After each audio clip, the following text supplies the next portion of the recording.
There's new data that most young people in Africa are supporting military interventions as democratically elected leaders continue to fail in meeting their promises. Foundation's President Darren Walker, who credited this submission to the latest research findings from Afrobarometer, a non-partisan survey research network that conducts public attitude surveys on democracy, governance, the economy, and society. It described inequality as the enemy of democracy. He was speaking at the State of Democracy in Africa Summit held in Abuja, Nigeria. Now, some West African countries like Burkina Faso, Niger, and Mali have witnessed military coups in the past few years, with the military leaders appearing to enjoy support from their country's population. Giving some credence, some will say, to this new research. This shift in perspective among youths raises important questions about the complex dynamics driving this change, with military interventions often sparking debates around sovereignty, security, and international influence. It is crucial that we explore the underlying factors and their implications. So on this second half of One Slot, we will examine further the reasons behind young Africans' growing acceptance of military interventions and the broader conversation around military interventions in Nigeria. My guest is a security analyst, Dennis Amachree. Thank you for joining us in One Slot. Good evening. Good evening, sir. Something good becomes bad and something even worse becomes attractive. At least that's the crazy analogy in my head when I think of the scenario that we have. What are your thoughts about this new data suggesting that young Africans are endorsing military interventions? I'm too young for a heart attack. I probably would have had one when I read it. I'm sure you are too young to have experienced the military activities in Africa, especially during the liberation wars. If you heard about the liberation wars in Africa, where we have in South Africa, of course, Nelson Mandela, fighting, and then later went into prison and stayed there for so many years, came back and became president. And then, of course, in nearby us is Jerry Rawlings. You hear many Nigerians who will be telling you, we want the Jerry Rawlings kind of treatment.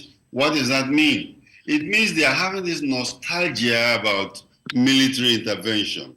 We talk of Zimbabwe, we talk of Kenya, where the Mau Mau was a bush army, that was fighting for liberation and independence. And then, of course, we have people like, the military activities that went on in Rwanda. And today, some of these leaders have become very, very exemplary leaders, especially in Rwanda, where you find out that from military, he has taken over, and then of course he's running his country very well.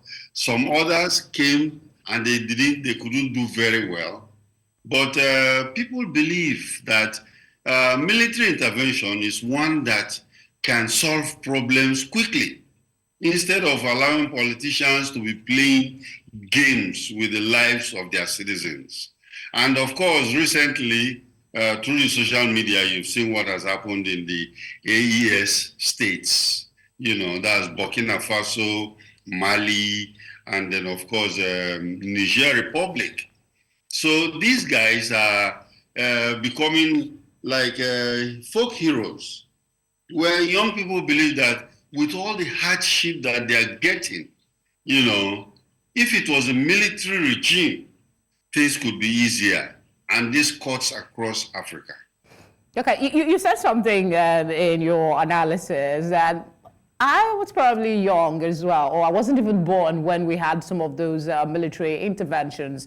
That goes for the millennials and the Gen Zs that are currently, that the research is showing are leaning towards military role. Is it possible that it is the how do I put it, the romanticizing of what was during military eras, that is encouraging this rather than the reality of military interventions. You mentioned Rwanda. Rwanda's president transitioned from military to democracy. I mean, if military was so attractive, they wouldn't have made that transition. And if you look at it, I'm going to, okay, let me just leave it there. Just take a look at that. Is it more of romanticizing than actual reality that's encouraging this shift? But let me go on. And you find out that what really ginger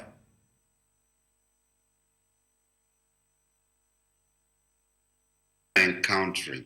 You see our young people are crossing over. You just had a conversation with somebody where people are migrating, migrating is like second slavery, migrating into Europe, migrating to other countries, to be servants, to be slaves. So you find out that they believe that their own country, where they could be able to stand and, enjoy the economic benefits, it's not happening. There is lack of trust in democracy. The democracy is not working. And then you find out that under that kind of situation, they start thinking of what can they do? What can they do? And the best option is either to move out of the country or pray that the military should take over, because they believe, like we have this saying, with immediate effect, with the military, things can happen with immediate effect. And that applies even to Nigeria, So a lot of people feel or have this nostalgic feeling that the military can do better. But you Mr. Amachree, let me put it straight up to you. I was just thinking, you have a military background, and the sense I'm getting from you is some sort of, maybe a slight acceptance of the possibility that that is an idea to explore. So I want you to speak from your experience and tell us if you believe that military interventions in Africa is a thing that should be considered against the traditional push for democracy. Now, you see, the push for democracy in Africa is a misnomer. Africans are not democratic people. Our continent was existing with our kingdoms before we got Did I actually hear you right, sir, when you said democracy is a misnomer for Africa? Yes, it is, because it is not part of our culture. It's not part of our culture. We're not democratic people. We are kingdom people. We believe in monarchies. So if you look at the history of Africa, you will discover that we have the different kingdoms: Benin Kingdom, the Songhai Kingdom, the Borno Empire, Empire, and all kinds of, kingdoms that existed. And that's how we were designed. In northern Nigeria, people believe strongly in the traditional, institution. But now, what they call democracy, a government by the people, for the people, for the people, was introduced to us. Okay? And now, when this was introduced to us, do you know what that means? It means that the king and, let's say, the vulcanizer have the same vote. One man, one vote. It's a misnomer. Africans, it's not part of our history. I guess it is your background that's, I knew you were aligning towards that. That was why I asked you specifically if you think that, yes, military intervention is the way to go. But you're talking like they have the solution to our problem, that things happen immediately. But are you not maybe forgetting our history with colonialism, how it has influenced, our perceptions of military and democracy? What role did that play here, and how does it continue to play a role today? I want to make something very, very clear. I don't want you to feel or think that I am rooting for a military government. I am not rooting for that. Arguably, you seem to see you seem to see some merit in the argument. I'm doing a comparative analysis. I'm doing a comparative analysis whereby you find out that we've had democracy, we have the politicians, and then of course we had the military rules. And of course, today you will hear most of the politicians will tell you, oh, the worst democratic government is better than the best military government. That's a lie. Okay, that's a lie. Now, when you look at countries like Singapore, the leader of Singapore was a military guy, and he changed, he transformed Singapore into what it is now as a military man. And then install the democracy there that everybody's enjoying. If our politicians are able to do this democracy in a proper way, run it properly, follow it according to equal justice under the law, nobody's above the law, everybody is equal before the law, and that will be the fantastic. Is there any country in the world where you have a system of government, democracy for instance, that actually allows for equality in the sense that you're talking about? I mean, I might be wrong, but you seem to be giving me a conflicting vibe. On the one hand, you say we are not a traditionally democratic society because we have... I wanted to pursue that, but you didn't want me to follow it down. Oh, go ahead. The idea is to enlighten us. Okay, please, let me enlighten you a little bit. Because I want to give you a history. I go back to the history of Africa, where we are monarchies. Democracy was introduced. But you find out that the democracy that was introduced to us does not fit in properly. It does not fit in properly to what we are used to. So you find out that in a monarchy, what happens? The king dies, his son take over, or the eldest person in that family takes over. Okay? There is no election in a monarchy, where there is a king, all right? But in democracy, we cannot follow that monarchy again. So we try to follow the democracy, and there we cannot the politicians have not shed their habits. Because immediately the British colonialists left and the Nigerian politicians came in, they replaced the British colonialists and they became the new lords. And you find out that the governor will not allow, till today, the governor will not allow free and fair elections. You know why? Because he feels that he is the Lord. He is the governor. He is the king. He's the emperor. And what he says goes. Nobody is going to compete with him. And it is his candidate that is going to be voted for. He wants the person he installed to be the governor so that he can control that governor. You have examples in Nigeria today. So you find out that one man, one vote, and the outcome everybody accepts does not work. And if it does not work, young people are frustrated.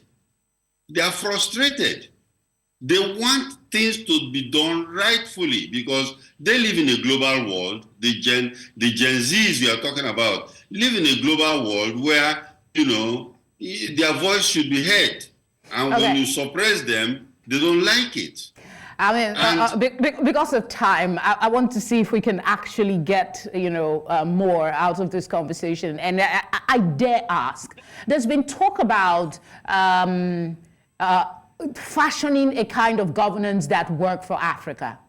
We're trying democracy. it seems to be flawed. You alluded to it yourself. The military people transition to democracy, and they have not shared their military background. We've tried the military role. It doesn't seem to be working as effectively as well. So do you share the thought that Africa might begin to consider exploring alternative kind of governance that will work for our unique environment instead of this adoption of ideas that doesn't seem to be solving our problems?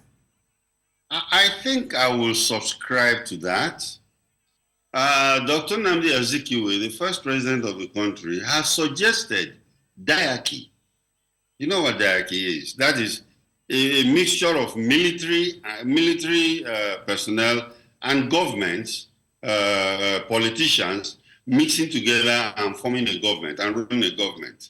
In a way, looking at Nigeria from afar, in a way, I believe strongly that we might even be practicing a little bit form of diarchy in Nigeria today, because you find out that the military is involved in internal security. They make political statements. You see them on TV. They are all over the place. So in a way, you find out that they are also governing. You understand? They are also governing. But I think if we want to go back to one that is good for Africa, we have to mix it up. We have to mix up the democracy, which is acceptable all over the world, plus our traditional rulership. We are forgetting that, because if we involve the traditional people, it might even help us in our security situation, because they are the ones that operate at the grassroots and they understand the environment, okay? And then, of course, if we want to also bring in the military so that it's like a carrot and stick kind of thing, then we can have a diarchy with traditional rulers all mixed up together to form our own African kind of, you call it democracy, or our African kind of government? that is the quagmire. Yes, exactly. Another part, I seem to be repeating this particular phrase on this show, and that is, we recycle leaders. In the course of this conversation, we've talked about people that shed their military skin to become democratic governors. We seem to recycle the same crop of leaders, and these young people are disillusioned. Is there maybe some advice you have as to how we can begin to change the heart of leadership in Africa in terms of the caliber of people who hold leadership positions, if we are to make any headway in defining however we want to be governed? I strongly believe that greed and corruption is our basic problem. And some of these politicians will not allow the young people to come into government. I worked in government and retired. I'm not expecting to go back and take a government position again. There are younger ones. I got my master's degree many decades ago, and people are graduating this year and last year. Do you understand? Even the formula that